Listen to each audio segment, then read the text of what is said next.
はい。今回は個人的に驚いた棋風ということでお話ししていきたいなと思います。ちょっとなんか音量小さいから、ちょっと少々調整しますね。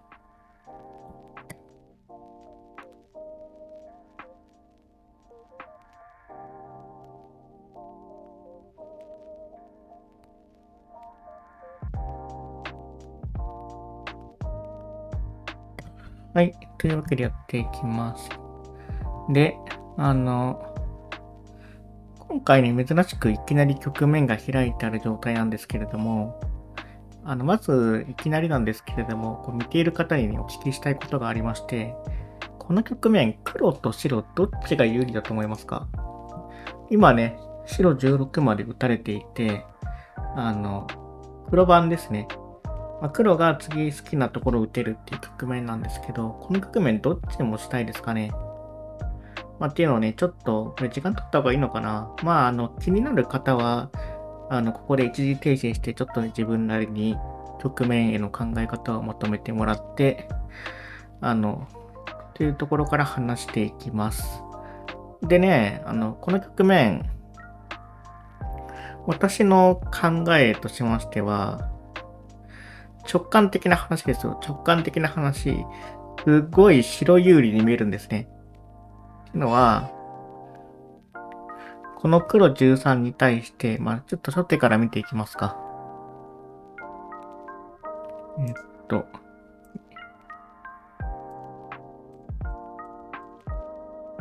4で5、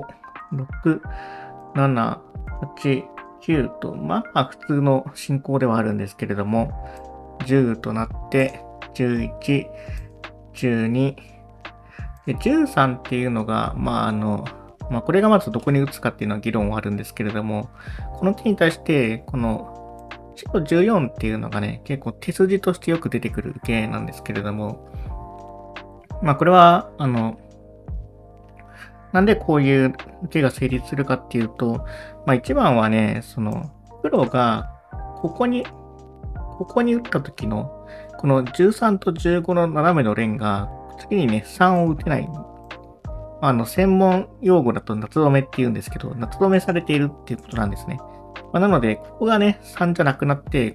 黒が勝つための空間を確保できないと。で、白はね、広い側からすごい受けてて、これがなんか次に放っておくと、16とか、16とかね、ありますし、そもそもこちら側にもなんか狙い筋がある、というような状況となっております。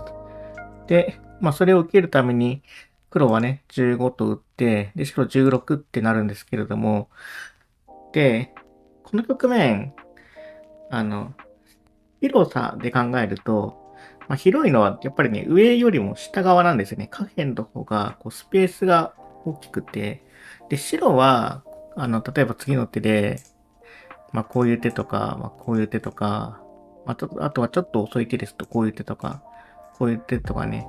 もういくらでも打ちたいね、場所がある。てか、そこに打てればね、もう勝つだろうっていう場所がね、いっぱいあるんだけれどもね、黒は、なんかここに次打ったからって言って、あんまり勝てそうだなっていう場所がまず見当たらないと。で、この14、16っていう風に黒のね、模様を上下から挟み込んでるっていうのが、個人的にすごく気持ちよく見えて、もうこれ、打てるなら白を負けることないでしょうぐらいのね、気持ちなんですけど、見た感じはね、なんですけど、いや、これがすごい驚きで、これソフト評価させると、ほぼ互角なんですよね。黒と白どっちの方がいいかって言った時にほぼ互角って言うんですよ。若干白の方が打ちやすいとは言うのかな。でも若干なんですよ。そんなになんかね、私がこうやって話してるような大差じゃなくて若干なんですよね。もうなんか私だったらもうこれ局面打つ気にすらならないから、黒だったら、ここでもうなんか白石だから、もうこの局面やらないって言って、違う局面やっちゃうレベルの多分局面なんですけど、これが互角なんですよ。で、実際にこれをね、採用した棋風がありまして、で今日はその本譜についてはね、あんまり話さないんですけど、その参考寄付に関しましては、概要欄に貼っておきますので、そちらもね、興味ある方はね、見ていただけるといいかなって思うんですけれども。で、次の手でどうするかっていう話がまずあって、次の手ね、まずソフトはこうします。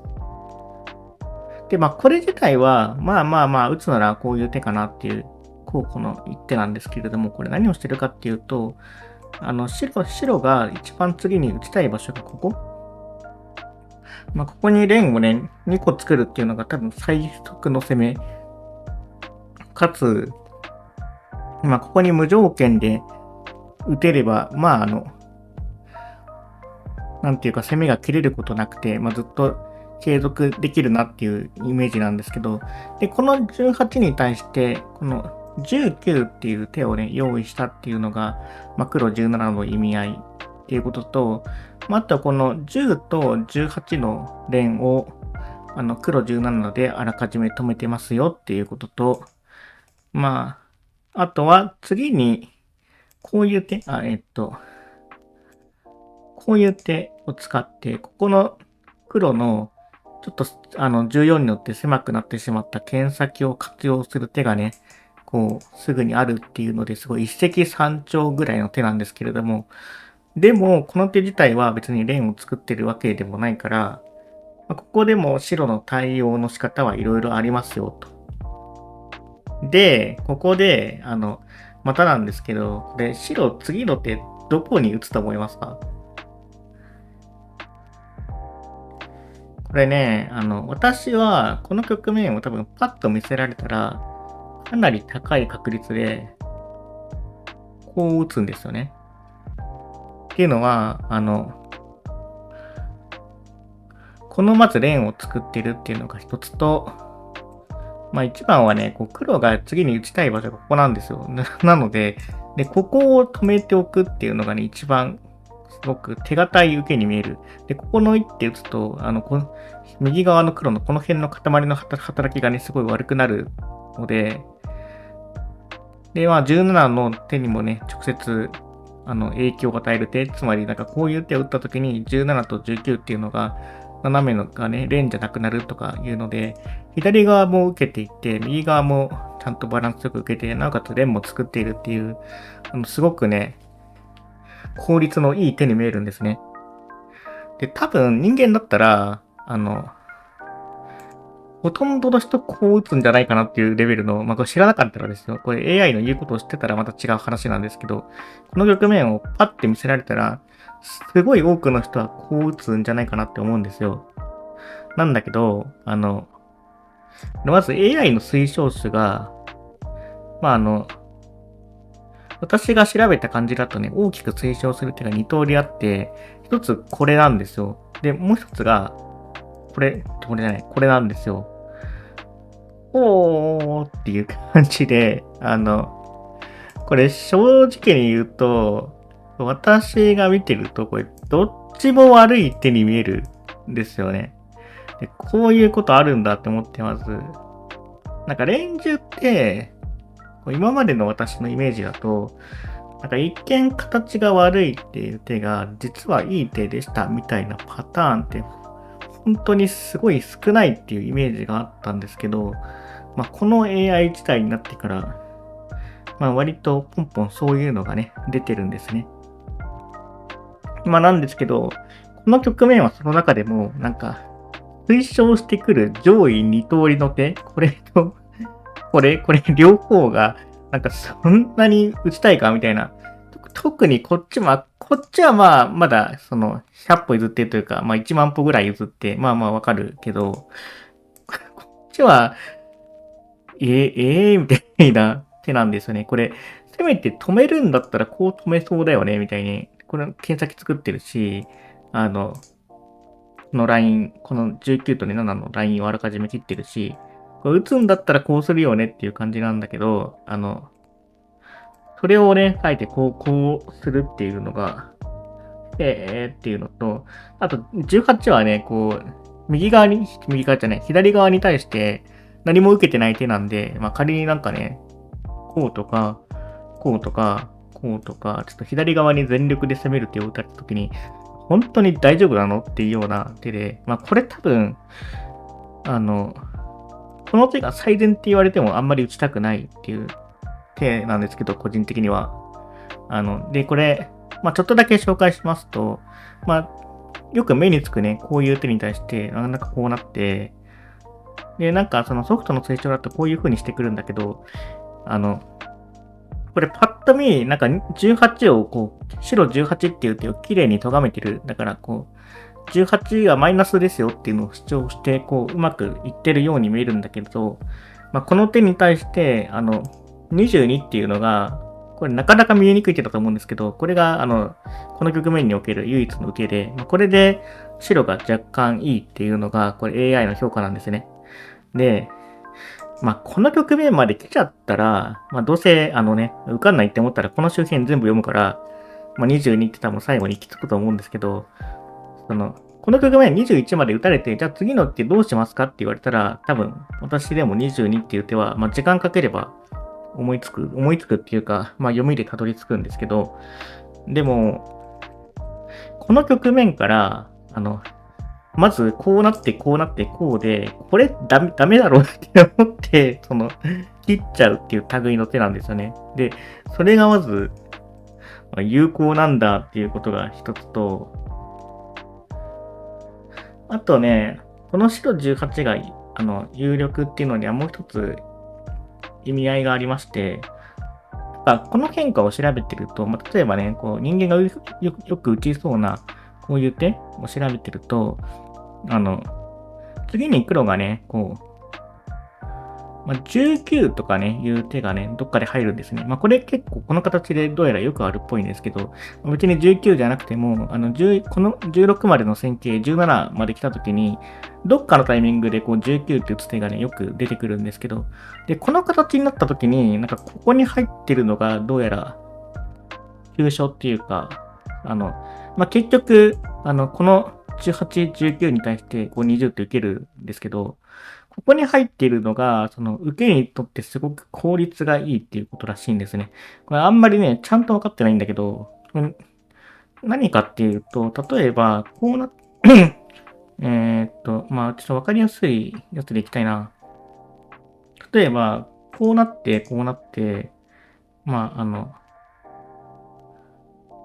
そうだな。例えばこれも、左側から欲張りたいとか思って、こういう風に受けたとして、こうなったみたいな時に、18で1個右に、こういう場所にね、あらかじめ置いてあれば、ここの縦が止まってるからね、ちょっと受けやすいっていうのもあるし、例えばこういう風に進行していくときに、この H13 っていう手がね、結構、右側と左側を連携する強い手みたいな感じで、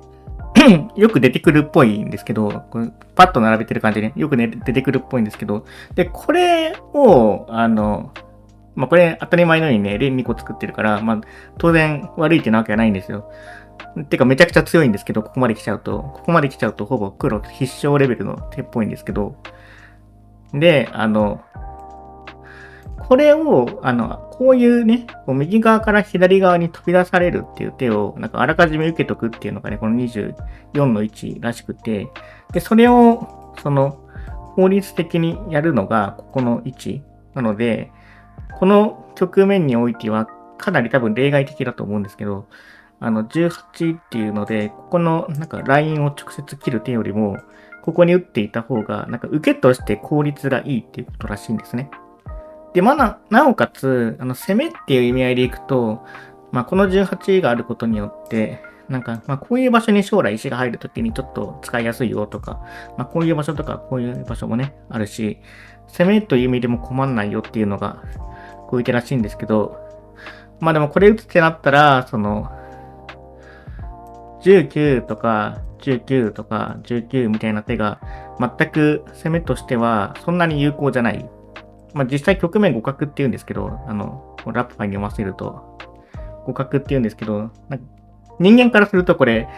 すごい必勝があるんじゃないかみたいな、頑張って探せばね。この18を咎める手が何かあるんじゃないかって思いがちなんだけど、でもここで何もないから、この18が有効だっていうすごく珍しい手ですね。で、もう一つ、白18っていうね、これも、いや、打てないな。これも相当打てない手だなって思うんですけれども、これなんで打てないかっていうと、ソフトの推奨手もそうなんですけど、次に19ってなった時に、黒は、例えば、こういうところとか、こういうところとか、こういうところが、相変わらずわかりやすい狙いで、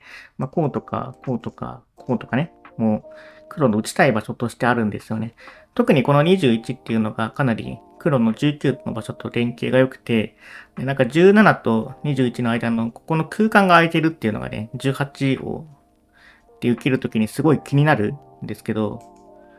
で、ね、白はなんかこうやって受けるんだけど、これもなんか、ソフトはね、これで、ソフトっていうかラプファイはこれで互角って言うんだけど、なんかこれも一番いいタイミングで打たれて、一番いいタイミングでこういうとこ打たれて、なんかいい具合にこう、左側とかね、行かれて、ちょっとダメなんじゃないのっていう風にね、私は思っちゃうんですよね。これ感覚的に思っちゃう。だから、感覚的に思っちゃうと、なんか読みっていう段階までなかなかいけないんだよね。これはいけるぞっていう風なことを考えてから具体的にたくさん読むのに入るので、だから18、19、これ形悪いからダメだよねっていう風に切っちゃいけないんですけど、いや、切っちゃうな。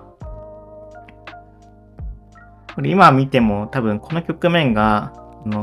互角だっていう風なことをあらかじめ知らなければ多分打てない類の手ですね、私は。だからこういう手あるんだって思って、で、これ AI のね、ちょっと推奨進行をそのまま並べると、またすごいことやってるんですけど、まず21って打つんですよ。で、21もなんか抵抗あるな、みたいな、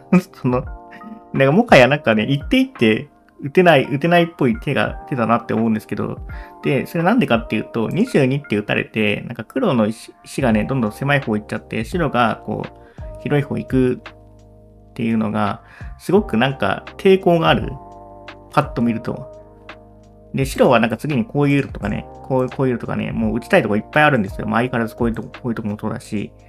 こういうのもそうだし、いっぱいあるのに対して、黒はなんか、どんどん手を積み重ねて自ら悪くなってるなとかね、思っちゃうんだけど、これすごくて、なんか、23って打ってくるんですけど、これもね、結構白からすると怖いかもしれないんだけど、でもこう止めといて、25、26って打った時に、これどうするんだろうなって思ってたんですけど、これどうやら、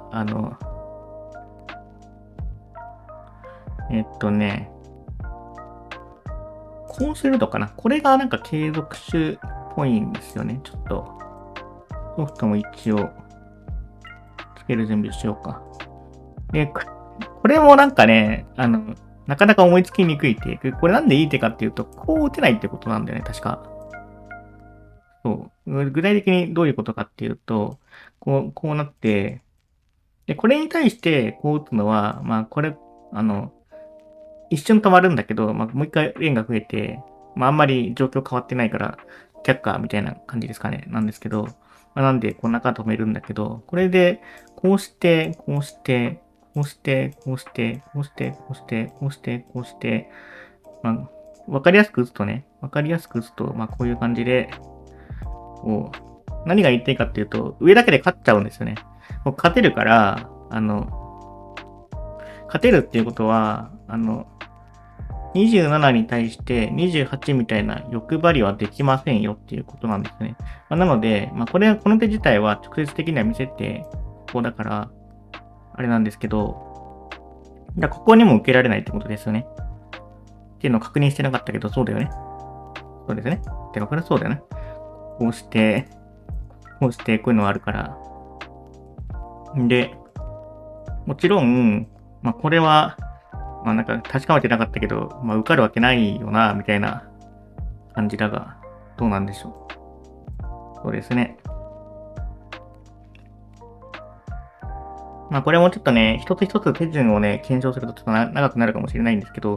受かんないよねっていう、白は、ちょっと28、まあ、26が、28ここに打つのがダメだったら、こっちに、ね、受けるのは当然ダメだよねっていうことで、こうするんですけど、で、ここでようやく28っていうなんかね、上側に石を使わせて、ちょっとね、黒もね、広い場所行けるかなっていう風なのがちょっと見え始めるんだけど、でも言って27っていう場所、そんなに強い場所かみたいな話があって、なんか石使いにくいなと思って見てると、こうして、こうして、まあいろいろあるんですけど、なんか、こうとかね、こうとか言うんですよね。で、これでなんか、まあこうとか打って、で、白の攻めは、白の攻め筋っていうのは、現状瞬間はなくて、まあ、だから受けなくちゃいけないんだけど、でもどっかで途切れた瞬間に、こういうのとか、こういうのとか来て、勝てるよとか、まあ、あとこういう手もね、ちょっと遅いかもしれないけど、安定的に攻められるよ、みたいな手で、白はね、なんか手番さえ回ってくれば、こう、攻める場所に困らないんだけど、まあ、だからね、黒は立ち止まれないんですよ。こう互角って言ってるんだけど、だからこれでなんか攻め続けられるから互角っていう評価値なんだよね。で、でもちょっと個人的にはね、まあなんかこの剣先一本の攻めだからほぼ、なんか攻め細いなとか思っちゃうんだけど、こうなって、これ打つんだっけな、なんかこうとかしなきゃするんですけど、あ、そっちね。まあまあまあ、打って、で、なんかこれ打ってた気がするな。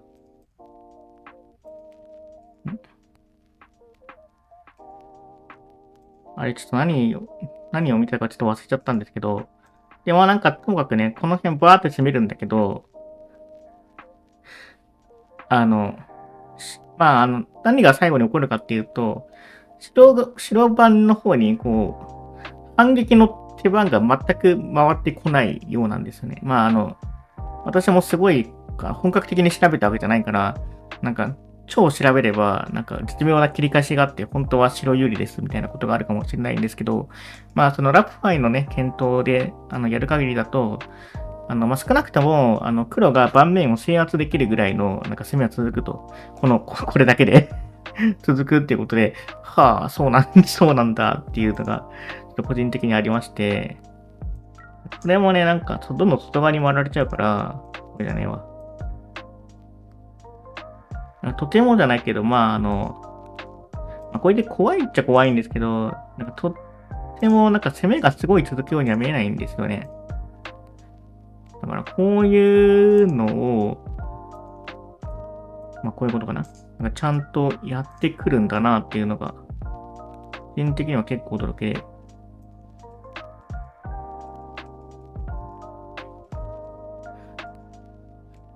で、これをね、もっと驚いたのは、これを、まあそのソフト的に白、黒が互角で打てるっていうのは、まあまあ、それはまあ、ソフトだからねって思うんだけど、これを実際に、黒有望っぽいなって思って使う人がね、実際に現れたっていうことで、それが結構驚きで、それがね、先ほど紹介はしてないな。ちょっと話題に出した概要欄に貼るって言った寄付なんですけど、まあ、今回その寄付の内容自体は本題じゃないのでやらないんですけど、まあ、ただ、個人的な驚きっていうのは、白番を持ってるのがね、神谷さんなんですよ。で、神谷さんが、しかも白を選んでる側の白番なのね。神谷さんが望んで白番を持っているっていう局面で、まあ、棋譜を見るとね、かなり黒が猛攻して、なんかね、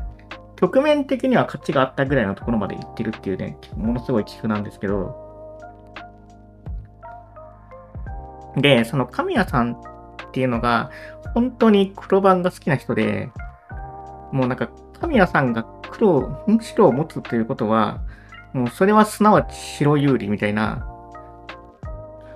なんか私からすると、なんかもはや、なんか負けてなければ黒を持つんじゃないかっていうぐらい神谷さん黒が好きな人なんですけど、で、その神谷さんが白を持ってて、で、なおかつ、黒がかなりすごいいい攻めをして、局側面でいいとこまで持ってって、で、なおかつ AI 評価でも互角っていうところにすごいなんか衝撃を受けてしまって、いや、だからそういう時代になってきてるんだなっていうのをすごく感じたんですよね。なんかもう、私のレンジ感っていうか、なんかこう、今のなんか AI 時代になってから、こう、新しく始めた人たちの対極感ってかなりその AI に対して最適化されてるっていうか、素直にこう柔軟にね、吸収していってるっていうのをね、結構感じてて、だからこれからなんかこういうたくさん出るんだろうなっていうか、こういう形なんか人間っていうか、その、古い人間って言うとあれだな、ちょっとおかしいかもしれないけど、その、ちょっとやりにくいなって思う進行を結構黒番でこじ開けていくとか、あるいは白番でもちょっとやりにくいなって、一見でちょっとやりにくいなって思う進行とか、なんか、これ筋悪だよねっていうようなね、従来は言われていたような手順とかで、どんどん道を切り開いていくみたいなのがね、どんどん出ていく時代なのかなっていうふうに、すごく感じました。いや、すごいよね。いや、レンジに藤原の攻守っていう概念があるんだっていうことに、なんか、一番最初はびっくりしたんだけど、ただ、なんか私がこう並べて、こう藤原の攻守だって思うのには結構特徴があって、っていうのは、部分的には本当にあんまり良くないんですけど、良くないんですけどっていうか良くないことが多いなって思うんですけど、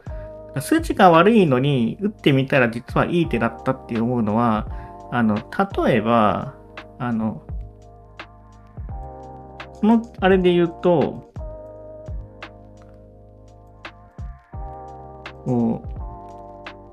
う、21とかも、そういう手の類かなって個人的には思うんですけど、22って打たれてちょっと悪いよねって思うんですけど、これ確かになんか上だけ見てると、なんか攻めがその上だけじゃ勝てないから良くないよねってなるんだけど、これ続けていくと、こう、下側の方に、一番広いね、下側の方に先手で出ていって、で、なんかそれなりに攻められるから、これがいい手なんだよっていう、いい手っていうか、打てる手なんだよっていうことで、あの、自分が打った場所とは、なんか違う場所に狙いがあるときとか、もっと、その自分が打った手の直後、例えば3手先とか5手先ぐらいだけを見ると悪く見えるけど、なんか2、30手ぐらい進んでみると、それがすごくいい働きをしてるみたいなことが、レンジにおいてはね、筋悪の攻守って思うものには多いかなっていうふうに、今のところは思ってます。